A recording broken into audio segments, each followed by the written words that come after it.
बच्चों, आज आपका topic motional EMF case number 1। L length का कोई कंडक्टर है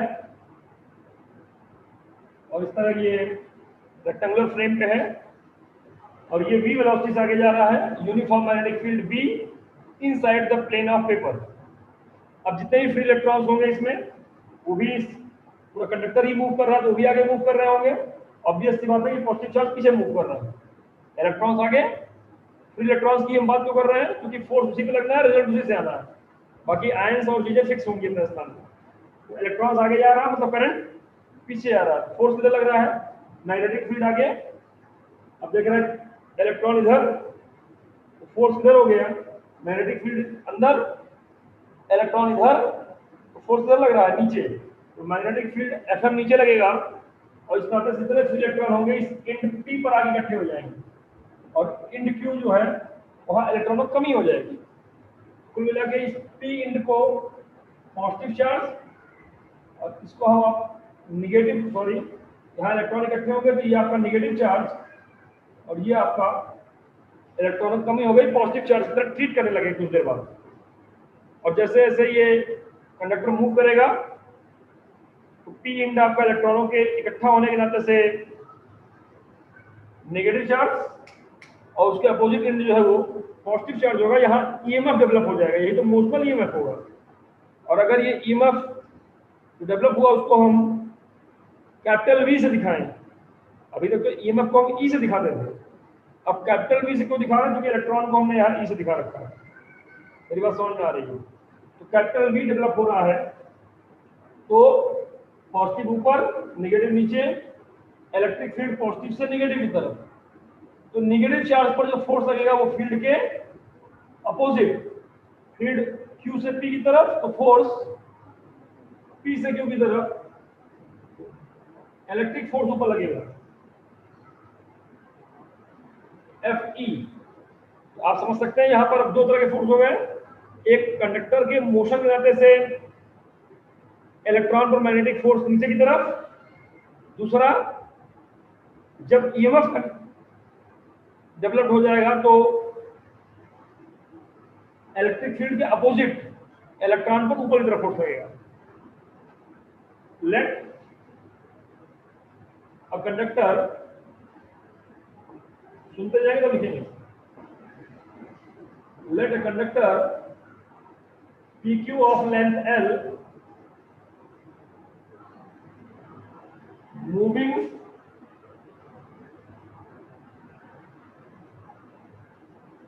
inside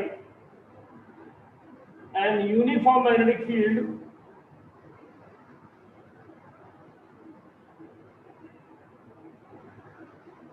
B inward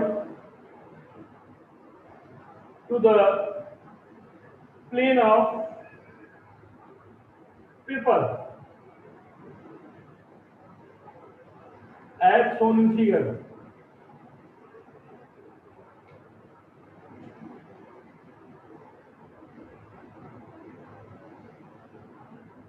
In equilibrium,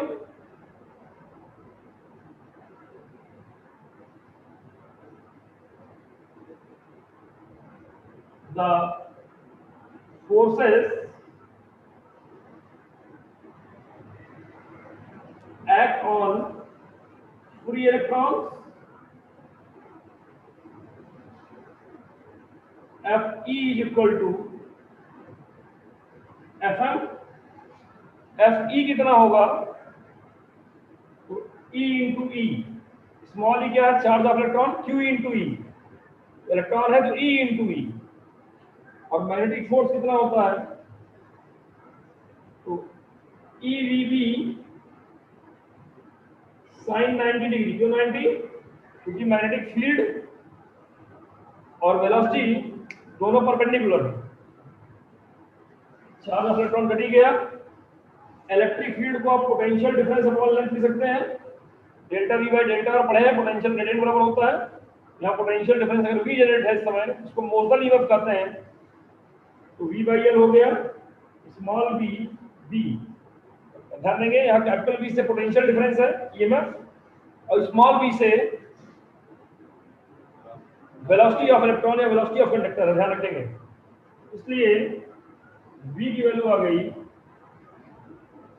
VLV, this is the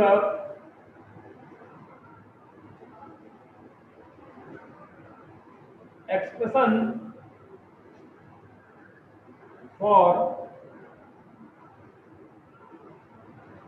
motional EMF. ये मोशनल ईएमएफ के लिए एक्सप्रेशन है। उम्मीद है बात आपको समझ में आ गई होगी। किसी को कोई डाउट है तो अपनी बात कर सकते हैं। इसका एक अल्टरनेट मेथड भी है, उसको देख लेंगे यहाँ पर।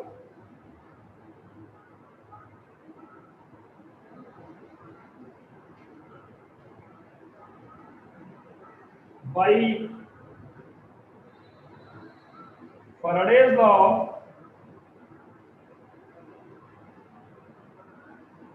electromagnetic induction E is equal to del phi by del t। del phi कितना हो जाएगा अगर ये x डिस्टेंस मूव कर रहा है t टाइम में, तो b into area, length into breadth, length l, breadth x, यही फाई हो गया। b इंटू ए कितना, जितना एरिया स्वेप्ट किया जा रहा है, खींचा जा रहा है, जितना एरिया सरक जा रहा है, पहले यहां था अभी यहां आ गया, ये एरिया स्वेप्ट किया, और टाइम कितना लगा t ना। अब आप देख सकते हैं इंड्यूस्ड ईएमएफ E बराबर क्या आ गया, b l दूरी बटा समय, velocity, that becomes v। This is the expression for EMF. उम्मीद है बात समझ में आई होगी। ये आसान लगा होगा आपको, लेकिन आसान वाला मत करना, एग्जाम में नंबर इसको मिलता है, ध्यान रखिएगा आप लोग। चलिए मोशनल ईएमएफ का सेकंड केस, यहां पर रॉड रोटेशन की बात की जा रही है। केस नंबर 2, ये एक रॉड है एल लेंथ की, जो इस रिंग पर ओमेगा स्पीड से घूम रही है, यूनिफॉर्म स्पीड ओमेगा से घूम रही है। This ring kept in a uniform magnetic field B represented by cross with equal distances. It means this field is uniform and directed towards inward on the plane of board or plane of paper. तो यहाँ पर ये delta T time में अगली location क्या हो जाएगी, अगली लोकेशन ये हो जाएगी। कितना डिस्टेंस ट्रेवल करेगा, सपोज डेल्टा थीटा, तो late a rod of length L rotating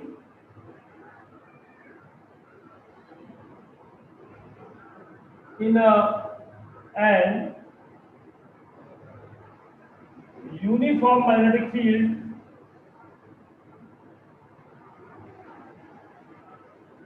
B as shown in figure.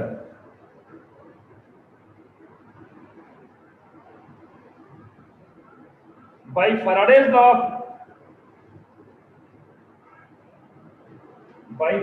law,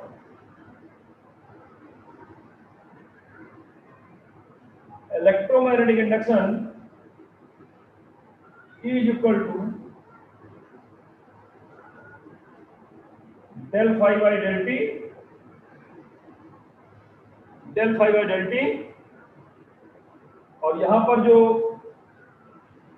B और एरिया जो होगा वो पहले P लोकेशन पे था, बाद में ये Q लोकेशन चला गया, तो area of this triangle POQ, और ट्रायंगल का एरिया कितना होता है आप जानते हैं, कितना होता है 1/2 बेस इंटू हाइट। बेस कितना है L, और हाइट कितना है ये PQ, अगर एंगल थीटा है, रेडियस R है या L है, जो सरकमफेरेंस होगा या जो आर्क होगा, angle is equal to arc upon radius, तो arc is equal to angle into radius, L into theta है। तो लेंथ कितना है ये,